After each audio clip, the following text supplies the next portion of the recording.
sacrifices to be an affront and an abomination because of your violation of other ethical precepts. No, for sure. Other ethical precepts. But why wouldn't Not he be saying that stoned for he's that? telling. No, no, no. So I think God wants us to come to the conclusion that the ethical laws are more important than the ceremonial laws, but he makes no distinction in the Torah about that.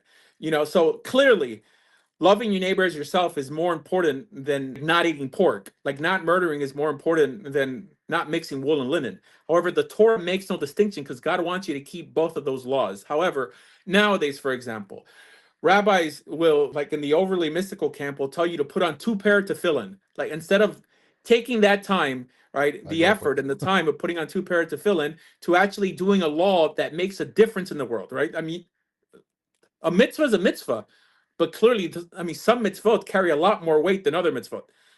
So I think what he's telling you in the prophet there is when you fail to make that distinction, you're going to try to keep laws like you're accruing credits, like that you can spend in the afterlife. Not saying that I don't want you to keep Rosh Chodesh, but he's basically saying you're going to keep Rosh Chodesh so reverently, but at the same time, a heavier mitzvah like taking care of the widow, the orphan, the stranger, that you're going to push aside. So clearly, the conclusion is that the ceremonial is there to guard the ethical for sure. However, God in the Torah made no distinction. And the problem with people making distinctions from an authoritative perspective is essentially getting them to stop keeping laws. Because there's many Christians who quoted what you just quoted as an excuse to do away with certain commandments, and even Jesus boils it down to two, right? That's a distinction with saying that Well, I would God agree with you makes. that somebody who believes in the Tanakh, specifically in the law of Moses, and and finds themselves catering to ideas that get them out of doing certain things that are just unpleasant for them or they don't like keeping, I think that would be just as much distasteful to me as it is to you, even though I don't necessarily believe what you believe. But I think somebody not doing something.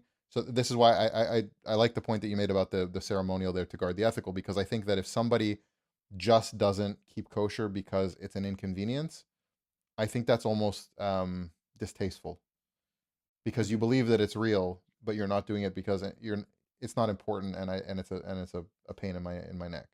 So mhm. if you genuinely believe that it's from God to keep that now and you don't do it, then that's where I have a problem, because if I can't have confidence in somebody holding their own religious standard, I can't have confidence in them anything else. So Mhm. that's a weird dichotomy with people of various religious faiths, where I'm almost more comfortable with people that disagree with me harshly as long as they keep their own standard.